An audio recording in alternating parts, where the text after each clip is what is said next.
us 21st century humans have come up with an awful lot of entertaining ways of filling up the few free moments in our overscheduled lives. We sing and dance, we surf and ski, we cavort and canoodle and watch TV. But what diversion do we love most of all? Man, oh man, we love to spend. Now, some folks say our obsession with shopping reflects a certain decadence, a certain self-indulgence. But I say every time we whip out a piece of plastic and slap it down to buy some fresh bling bling, we're taking part in a noble tradition, the evolution of capitalism.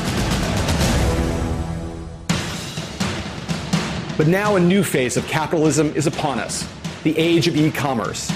An age that's changed the way the business works, the way we buy and sell. An age ushered in by a transformative technology, the World Wide Web, and by two of its seminal companies, Amazon.com and eBay. It's easy to forget just how revolutionary these companies were when they first burst upon the scene back in the 1990s, how they shook big business to its very core. Ever since the Industrial Revolution, corporations have always been based on the power of high-flying executives sitting in their gilded offices way up there, with the consumer almost as an afterthought. But now Amazon and eBay were creating a whole new model of commerce, one based on taking the internet and harnessing the power of the great mass of individuals down here at street level. My name is John Heilemann, and as a journalist, I've covered the e-commerce revolution from the start. Hanging around with the guys and gals who made it happen. The story I'm here to tell you is about the high-tech innovations that underpin that revolution, and about the enormous economic upheaval that it unleashed. It's a story of a boom, a bubble, a bust, and a resurrection. And it's a story that helps explain why, despite what we may think, even the worst financial meltdowns are incredibly, amazingly, and unexpectedly a good thing for all of us.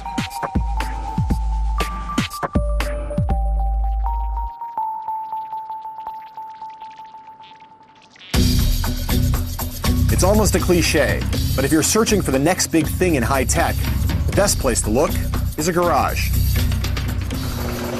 Ah, yes, the almighty garage. The place where, according to high-tech lore, the greatest startups were incubated. Hewlett-Packard, Apple, the list goes on and on. The garage we're interested in today was the birthplace of Amazon.com. It was in suburban Seattle and belonged to a guy named Jeff Bezos. Bezos started out on Wall Street in the early 1990s. He was highly analytical, a spreadsheet junkie. And when the web came along, he started thinking in a systematic way about its unique properties and what kinds of stuff it would be ideal for selling. He made list after list, and always at the top was books. There are millions of books active and in print around the world, and you could build something online that just couldn't exist any other way. There's no way to have a physical bookstore with millions of titles. Bezos launched Amazon in the summer of 1995. Around the same time, down in Silicon Valley, another young guy, Pierre Omidyar, was thinking hard about the web too. Today, Omidyar is a multi-billionaire, but back then he was just another idealistic software programmer, but one who had an interesting idea, the idea that would become eBay. In the beginning, Pierre Omidyar and Jeff Bezos shared one thing in common. They thought of the web as a place to do business and not just goof around. But apart from that, Pierre was from Venus and Jeff was from Mars. They couldn't have been more different. Where Jeff was about the business plan, the market research, the methodical analysis, Pierre, well, he didn't have a business plan. He hadn't done any market research. He was just a humble software coder who thought that the idea of making an online auction site sounded pretty cool. It was an idea that he could take care of all by himself, tapping away at his home computer. I thought that you could maybe use the web and use the power of this technology to bring people in one place, to create a marketplace, a market mechanism that was actually truly efficient, where regular people could compete on a level playing field with the big players. And so that's what I set out to do with eBay. Omidyar believed that an auction site on the web would be fairer and more accessible than any existing market. So he decided to make it happen all by himself over one long holiday weekend in September 1995. So I sat down over Labor Day weekend in my sort of home office there, and I started writing code. And it was really simple. You could create an item, you could list an item, you could get a list of all the items that had been created, and then you could bid on an item. It was just those three things, and I was ready to go. As the first visitors started trickling into a Meteor's site, the pickings they found there were mighty slim. A bunch of computer-related stuff, plus an extremely random assortment of items. Autographed celebrity underwear, a toy fire engine, a superhero lunchbox. I mean, my God, does this look like the makings of startup glory and transformational business potential, or a pile of useless secondhand junk? If you're thinking the latter, well, that's one more reason why you're not a billionaire, and Pierre Omidyar is. Some measure of success came to Amazon and eBay almost immediately. Within months of launching his site, Omidyar was earning thousands of dollars in fees. And in the first 30 days after Amazon went live, with its first employees sitting at desks made out of doors and sawhorses they'd assembled themselves, the site shipped books to 45 different countries and all 50 US states.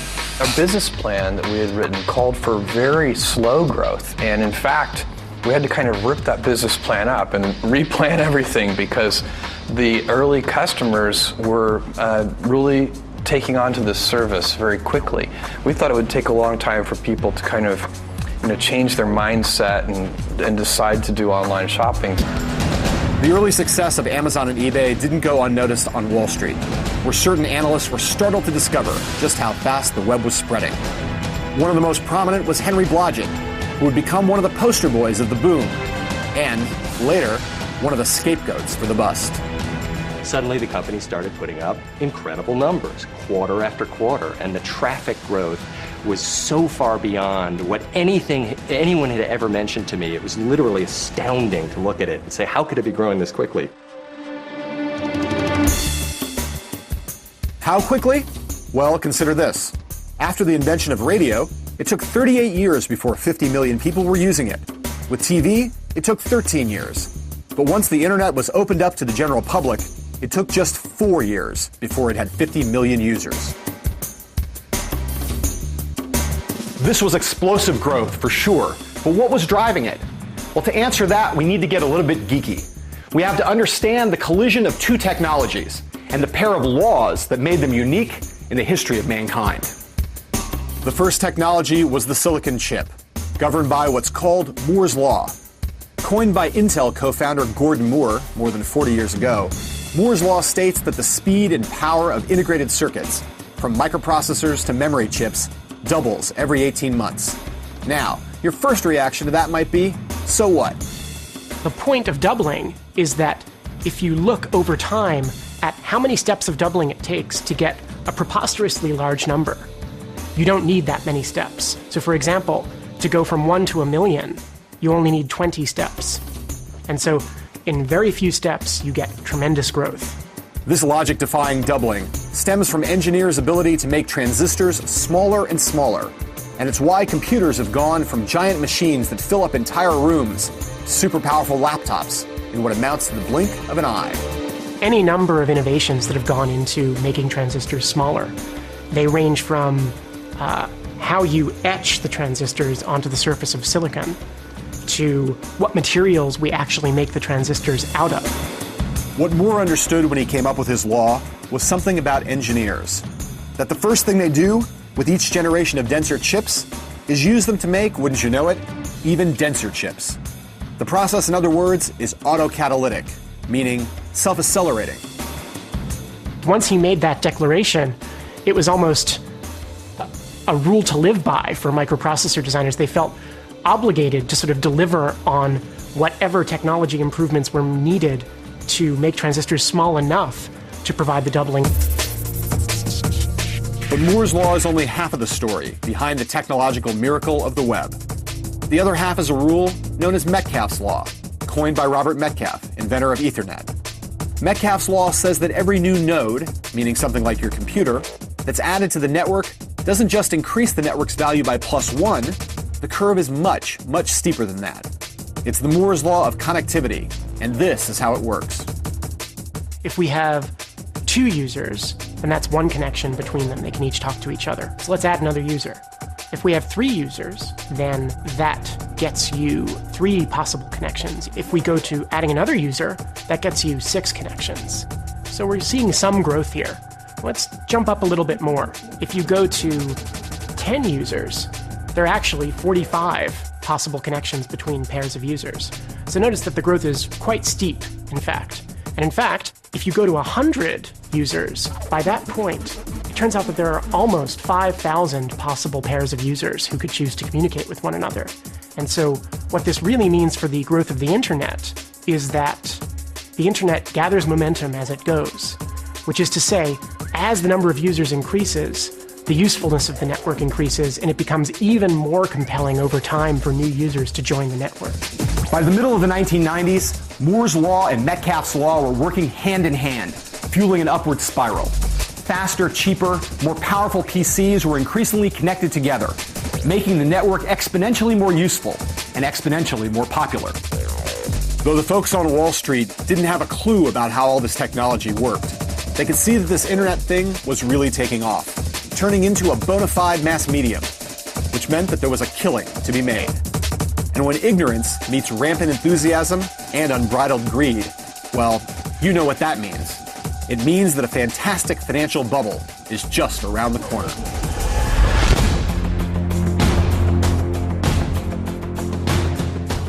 History tells us that every great wave of transformative innovation is accompanied by a financial mania. The most famous example is the railway frenzy that gripped America and Britain in the mid-1800s. Around the same time, there was a riot of speculation around the telegraph. 50 years earlier, there had been one around canals. And 50 years later, Ford's Model T ushered in an automobile bubble. In every instance, the pattern was the same. A breakthrough technology creates scads of risky startups. Investors get excited and rush in to buy a piece of the future. And then it all ends in tears. Bankruptcies, foreclosures, stock market immolations. Does that sound familiar to you? Of course it does, for it describes exactly what happened in the 1990s with the internet. The cycle began in 1995, when Netscape launched its improbable and wildly successful initial public offering on the stock market. A year later came the IPOs of search engine companies such as Yahoo and Excite. And a year after that, it was time for Jeff Bezos to take the next step in pushing the web boom in the direction of bubblehood. The Amazon IPO took place in May 1997. The company was just 2 years old, had precious few revenues, and no profits. But Bezos was already calling Amazon Earth's biggest bookstore and hyping its potential to the sky. People were poo-pooing it as, wait a minute, it's just a bookstore, it's not profitable, it's going to run out of money and go out of business. And then you had a lot of other people saying, no, it's Dell, it's this tremendous new model and they're going to grow so quickly. And so right from the get-go, it was tremendously controversial. Any time that Jeff had the opportunity, he'd lower prices so that there would be more growth. And quite unlike many other business executives who hold their prices to make more in profit. Now, truth be told, Bezos wasn't actually saying that profits didn't matter, or that Amazon could go on losing money indefinitely. He was saying that in the formative gold rush land grab moment in the development of the web, profits could and should be sacrificed temporarily in favor of rapid growth. The strategy Bezos boiled down to 3 simple words: get big fast. Get big fast was really important for us. It was our critical strategy, and the reason is we knew that we could offer customers a better experience if we had a certain amount of scale. Absolutely essential to getting big fast for Amazon was convincing customers to trust it with some of their most valuable personal information, their credit card numbers. And to understand how Amazon did that, we need to delve in to the age-old science of encryption. Powerful methods of scrambling messages mathematically had been developed long ago and employed most famously during World War II. But it was clear that something much more sophisticated was needed for the new digital age. The old method needed an upgrade because there was a fatal flaw. To explain this flaw, let's use a low-tech analogy, using padlocks instead of mathematical encryption. First, imagine 2 people, and one wants to send a confidential message to the other. Just like a customer wanting to send her credit card to Amazon. Person 1, the sender, puts her message in a box, locks it, and sends it off. But here's the snag. The sender of the message now also has to somehow let the recipient know the lock's combination, the code to unlock the padlock. This step is fraught with problems. This is when thieves could surreptitiously observe the code, steal it, and open up the box. Of course, if our sender and receiver already know each other, They could arrange to meet in secret before the message is sent and share the code. Unfortunately, of course, this mechanism is not of that much use in the context of online commerce. And the reason is, in online commerce, you want to enable confidential communication between pairs of parties who have right? It's simply untenable for Amazon to have gone into a private room with every possible future customer of Amazon. So we needed a different plan. And that plan came from a trio of California-based mathematicians named Whitfield Diffie, Martin Hellman, and Ralph Merkle, who developed something called public key cryptography. Their scheme turned how encryption had been done for centuries on its head. Let's use our low-tech analogy again to explain the essential idea, which is brilliant, but kinda subtle. The sender puts a message in a box like before, but this time, instead of locking it with her own padlock, she asks the person who will receive the message to buy a padlock and send it to her. When the sender gets the padlock, she uses it to lock the box, and then sends it. Now if someone intercepts the box, they can't open it. In fact, even the sender can't open the box once it's locked. The only person who can open it is the intended recipient, the only person who has the code. Thus, presto, you have something close to perfect security. It took several years and some very clever math to create internet-friendly digital versions of the padlocks and boxes used in our analogy. But work it does, and public key cryptography is the linchpin of secure e-commerce. The public key is used for encrypting, that is, rendering secret the data that the sender wishes to send confidentially to the receiver. Okay. There's also what's known as the private key, which is the combination used by the receiver in order to take the encrypted data, decrypt them, and produce the original message that's readable. With consumers flocking to Amazon on the basis of their confidence in secure, convenient e-commerce, Bezos had persuaded Wall Street to back his money-losing get big fast strategy. But the internet boom that Amazon was part of still seemed tenuous. It progressed in fits and starts. The street still wasn't sure that the web wasn't just a fad, and companies like eBay did nothing to dispel that uncertainty, with its buyers and sellers trading in obscure collectibles that had been gathering dust in garages and attics around the country. I didn't know when I created eBay that there were all these collectors out there. I mean, I didn't even know. You know, I'm not a business person. I didn't do the research to begin with. Initially, when eBay came out, you have a lot of investment managers would call up and they'd say, well, come on, it's just a tag sale. It's gross, and who wants to pay for these things that you can't see? We were telling the story about people being basically good, people doing business with one another, and it was funny telling the story in New York City. You know, I mean, people were like, really? In the spring of 1998, Pierre and his investors realized they needed an A-list business person at the helm if they were going to get Wall Street to take eBay seriously. They found one in the person of Meg Whitman, a Harvard MBA who'd been a marketer at Walt Disney and a top executive at the toy company Hasbro. So we were really trying to define the company in terms of collectibles, because 98% of the items on the site were in fact collectibles. In fact, 8% of the items on the site were actually Beanie Babies. Not a fact we widely shared.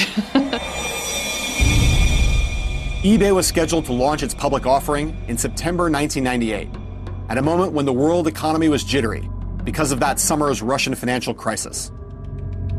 Would anyone want to buy shares in a company derisively referred to as Fleabay? I was slightly pessimistic. I thought, nothing's ever really worked out for me before, and this will be just another one of these situations. But not only did the IPO window open up for eBay, the company sailed right through it with an offering that was a success beyond anyone's expectations. eBay's stock soared that first day. By the end of it, the company was now valued at more than $2 billion.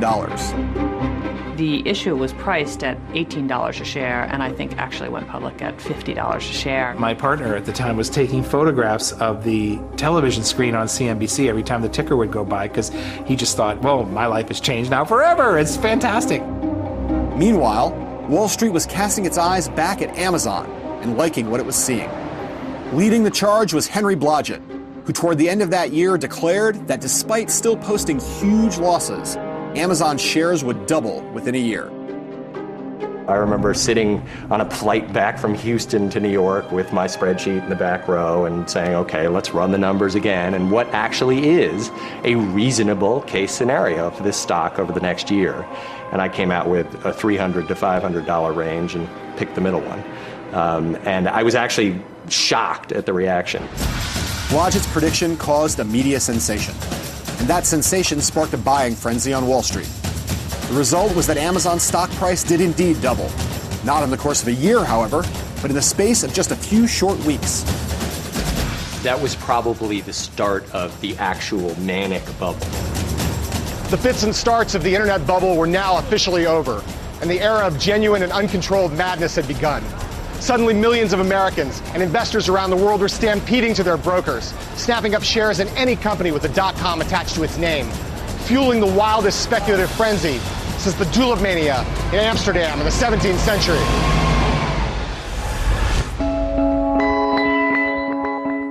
The Amazon and eBay IPOs made Jeff Bezos and Pierre Omidyar richer than Croesus, on paper at least. But they also had an even larger effect. The IPOs made them famous. As their stories spread, they inspired legions of imitators, business school students from across the country who suddenly started packing up their cars and heading for Silicon Valley. When I moved out to San Francisco at the start of 1998, the migration had barely begun. But by the end of that year, after eBay's IPO and the dawning awareness that the gyrations of the world economy weren't going to throttle the boom, a new gold rush was in full effect. You could practically see the hordes of .com prospectors streaming across the Bay Bridge, armed with laptops and half-baked business plans rather than picks and shovels. And really, who could blame them? Judging by eBay and Amazon, it all seemed so easy. Sure, Bezos and Omidyar were smart and ambitious and monomaniacal, but so were countless MBAs from Harvard and Yale and Wharton. And it seemed as if all the old business strictures had melted into thin air. Experience? Who needed it? Profits? Please. It was a brave new world, a brand new economy, one where gravity and the rules of physics no longer seemed to hold sway. Among all the forces propelling the .com boom, none was more profound than the democratization of the stock market, taking the power away from Wall Street professionals, giving all of us the ability to buy and sell stocks from the comfort of our own homes. To a certain kind of person, this activity became a kind of obsession. They were called day traders, and they started making the stock market look like a low-rent casino. The day traders were buying stocks in the morning and selling them in the afternoon. And where did these day trading jokers get the information on which they based their ever-so-shrewd maneuvers? Well, they spent a lot of time absorbing gossip in internet stock chat rooms. But even more important, they spent every waking hour watching CNBC. It was like a national sport and an obsession in a way. And people who had never dreamed of buying stock before were now just wading right into it. With the media and the markets now exhibiting an insatiable hunger for any company associated with e-commerce, it seemed that every software coder in the country was angling to quench that appetite. One such programmer was Philip Kaplan, who would later start a website that chronicled the foibles of the .com bubble. I would go out and do a pitch and literally walk out of the pitch with a $40,000 check, with a $100,000 check. There's just so much money being thrown around this thing. I was like, I can just put up a net and just catch, just a little bit. The money flowed most freely in Silicon Valley, of course, where a culture of wretched self-promotional excess began to take hold. An online ticketing service based in San Francisco celebrated changing its name with a party for 3,000 people in an airplane hangar. People were just spending crazy amounts of money. I remember I wrote about a company that spent $10 million on their launch party. They had the Who perform, and they had all these. They raised $12 million and spent $10 million on the party. Maybe the most lunatic expenditure of all were the TV ad campaigns. During the Super Bowl in 2000, more than a dozen internet startups spent an average of $2.2 million on 30-second spots, blowing $40 million in stockholder cash and not so hard-won venture capital. Tom Wolfe famously christened the 1980s the me decade. But by 1999, it was clear that the 90s had become the E decade. Virtually every day, it seemed, at least one new e-commerce venture was brought into the world. The kids running these new companies were all fervent disciples of the get big fast creed being preached by Amazon and eBay. But when embraced by lesser minds, these theories led to an ungodly amount of sheer stupidity and to a bunch of Me Too knockoff companies with incredibly silly names. There was Pets.com, there was PetSmart, there was Petstopia, there were iPrint and iBeam, iMany, iGo, and iVillage. Then there were the E's, ePrees, eGreetings, eMerge, eFunds, eLoan, eCollege, and of course Epiphany. There was FireDog and FirePond, Razorfish and Loud Eye.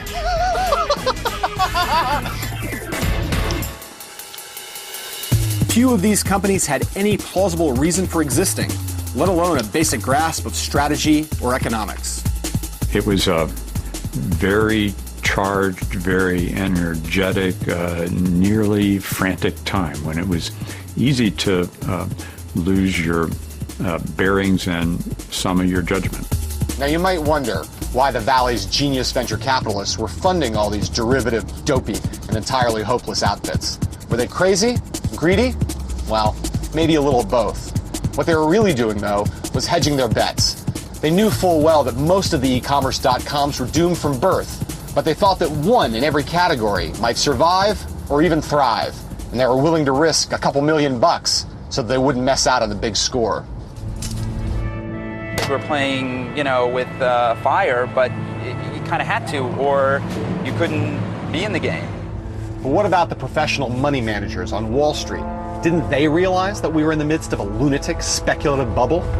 Most people were thinking, okay, no, they're not all going to survive, but we don't know exactly who is and how long it's going to take. And in the meantime, the punishment we are taking for not owning the sector, for sitting here and saying, someday it's going to crash, is a lot of us are getting fired. Blodgett knew that a lot of e-commerce companies were fundamentally unsound. But his argument was that this wasn't necessarily a good reason not to buy their stocks.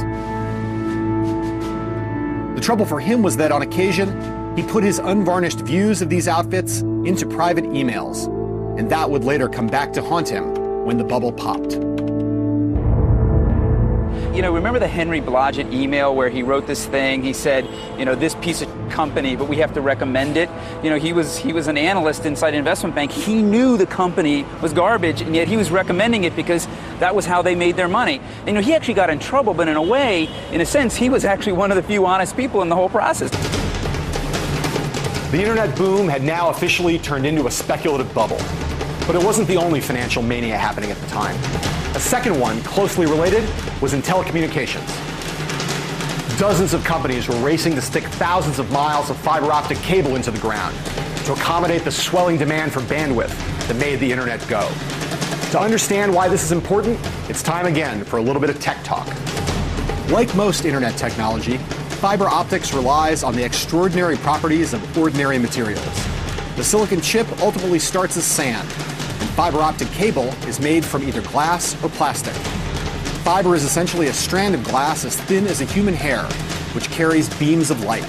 Light travels in straight lines, but fiber bends and twists for thousands of miles, so you would expect the light to shoot out at the first bend.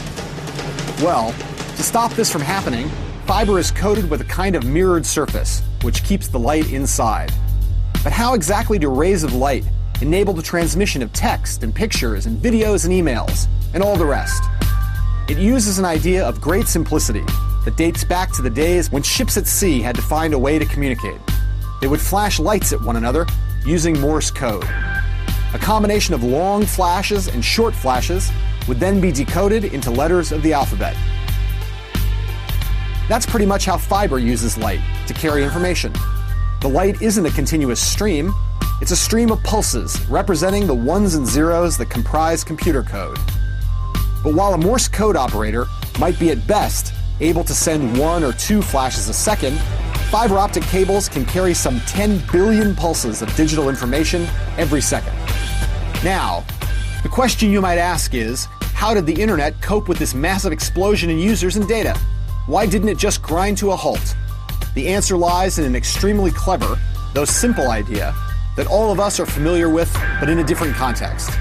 It turns out that data is directed around the internet in much the same way that road signs direct car drivers around the road network. Here's how it works. Let's say that you start out in New York and you want to drive to Boston. So when you're far away from Boston, what you see on road signs is Boston, keep right. On the big roads, you just know about big destinations. On the smaller roads, you learn about progressively smaller destinations. Okay, so now how do we make all of this fit onto the internet? It turns out, if I'm in San Francisco or New York, and I want to get to Harvard on the internet, I don't need to know which computer at Harvard I want to go to, because when I'm that far away, the only thing I care about is that I'm making progress toward that one gateway that goes to all of Harvard. Useful? Totally. But the problem was the firms that were laying all this fiber got way ahead of themselves. There was too much building, too much spending, too many companies doing the same thing as each other, with no thought for costs or consequences. 1999 was a wild year, almost impossible to fathom now. From the start of the boom in 1995, there had never been more than 30 internet companies to go public in any given year. In 1999, the total number of internet IPOs was 250. But eBay and Amazon stood head and shoulders above the rest of the dot-com crowd. eBay's market value on the NASDAQ was now $21 billion, and it was even profitable. It was very unreal from a stock market point of view. And that worried me a lot because you have to remember I was in my early 40s. I'd been around business for 20 years, and I knew that this wasn't quite right. So it was really more the headiness of those times where, would the market cap get way ahead of what the company could actually deliver? There was no basis in fundamentals, and I was worried about that. And while Bezos' company couldn't say the same, it was racking up sales of $1.6 billion a year. And its own market cap was a staggering $37 billion. Jeff was always saying to us, actually, do not keep your eye on the stock price, which I think was very intelligent of him. Do your job here the best you can, do everything you can for the company. I never said to myself, gee, I'm the $10 million book reviewer, because there was clearly such a disconnect between the job you were doing and the rewards you were getting that, there was a continued sort of nimbus of unreality floating around the whole thing.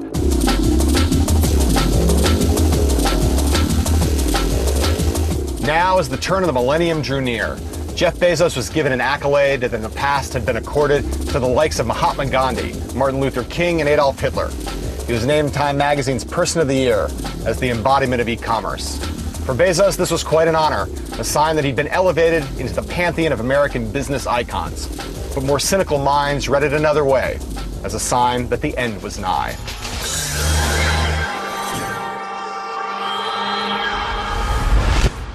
The epicenters of the internet bubble may have been Silicon Valley and Wall Street, but there was one central player who resided in Washington, D.C., the chairman of the Federal Reserve Bank, Alan Greenspan. Though Greenspan famously said that irrational exuberance was fueling the bubble, he'd done precious little during the 1990s to try and prick it.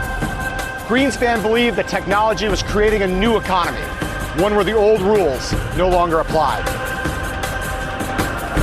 But after witnessing the stock market's crazy run-up in 1999, and after glimpsing signs that the overall economy was dangerously close to overheating, Greenspan decided that the time had finally come to cool things down.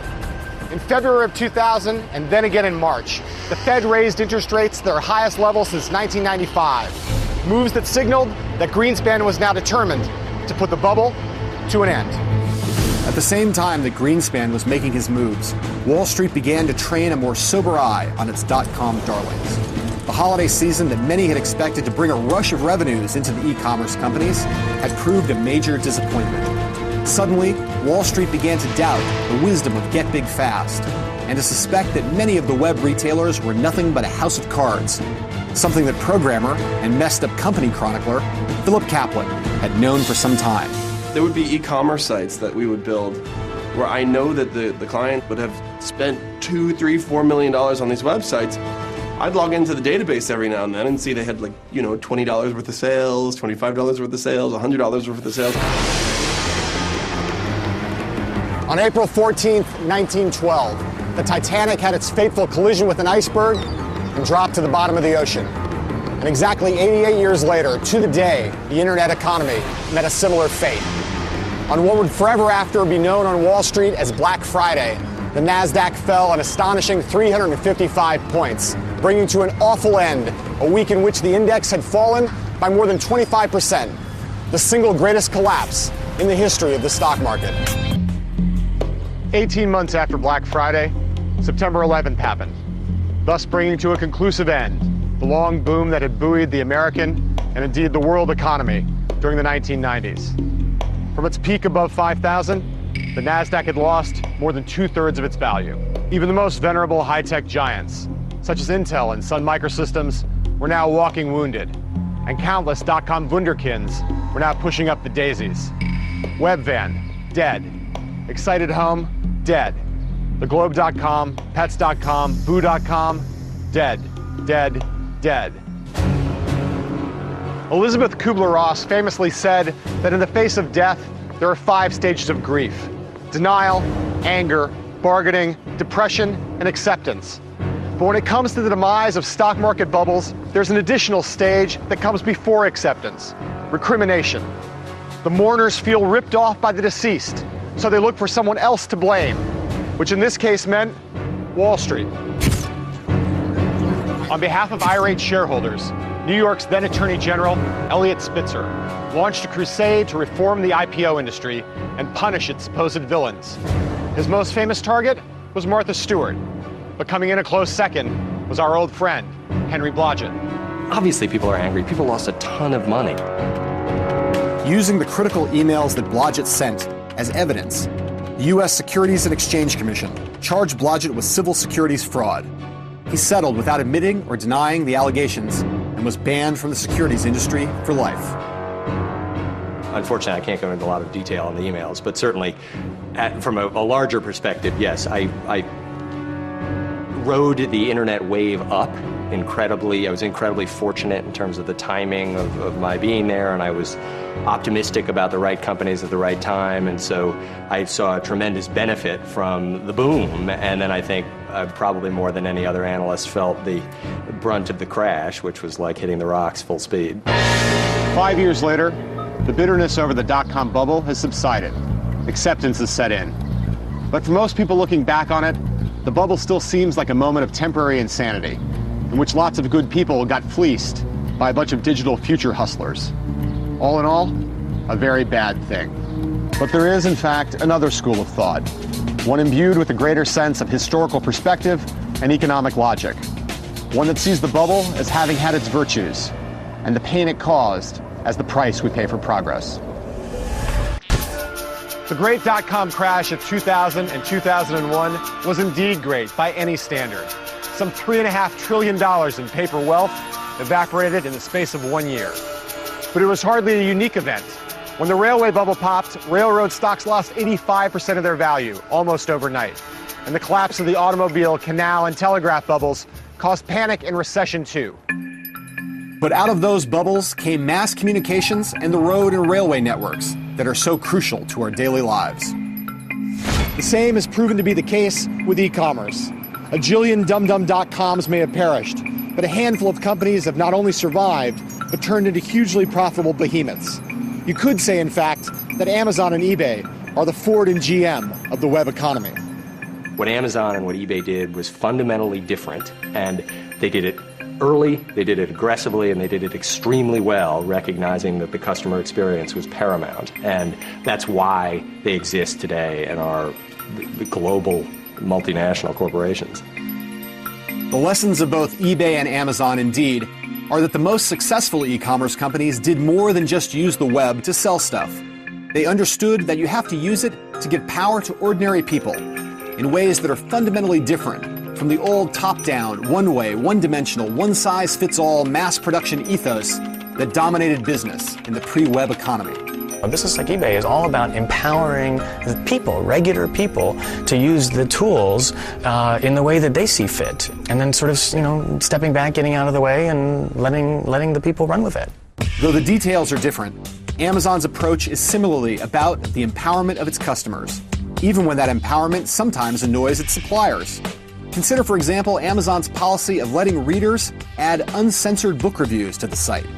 Once, I heard Bezos talk about the complaints he received from publishers on this score. What if people trashed the books, they said to Bezos. Surely that would be bad for business. That's where you're wrong, Bezos told the publishers. You're in the business of selling books. We're in the business of satisfying our customers. The most important thing for me about, what people could say about Amazon.com at some point 50 years or 100 years in the future, what I would love to hear is that we set a new standard for customer service. What made the survivors survive is first, a deep understanding and a relentless focus on their customers.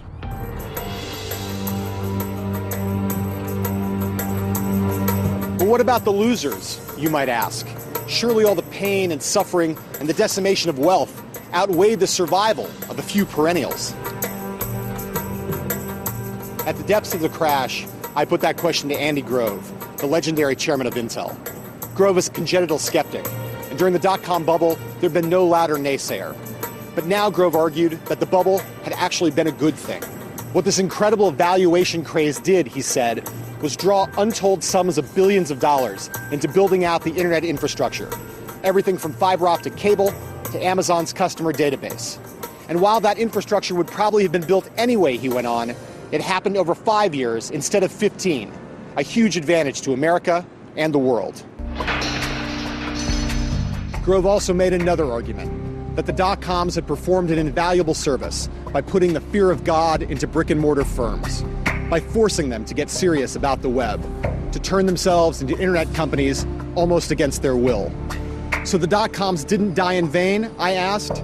No, Grove replied. The dot-coms threw themselves on the bonfire, but they created a bigger flame as a result.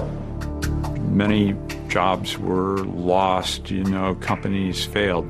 But it's also true that out of that, many new companies were created, became durable, and the economy was genuinely transformed. The concept of creative destruction is famous in economics, and it seems an apt description of what happened in the dot-com era and what's happening now. First a wave of innovation, then a financial mania, then a terrible crash, followed by a golden age built on what remains. Arising out of the dot-com ashes and the successes of Amazon and eBay are a new breed of companies run by a new breed of entrepreneurs. Who are these entrepreneurs? They're the people who were burned before. And so they have that experience to make sure that they don't make the same mistakes again. I think it's just, this is what the internet's all about. The internet's about connecting individuals or connecting individuals to information. Outside Silicon Valley, it's true. You won't find as much consensus that we're entering a digital golden age. But in a way, that may be the strongest testament to how far the web, and e-commerce in particular, have come in the past decade. The futurist John Seely Brown once observed that when a technology achieves amenity, when it becomes ubiquitous and essential, it disappears. It becomes invisible. Think of electricity. Think of airplanes and automobiles and air conditioning. Like the railroad tracks crisscrossing the country, the web is becoming the foundation of our economy, carrying us along to our destination so smoothly and efficiently, we don't even realize how fast we're moving.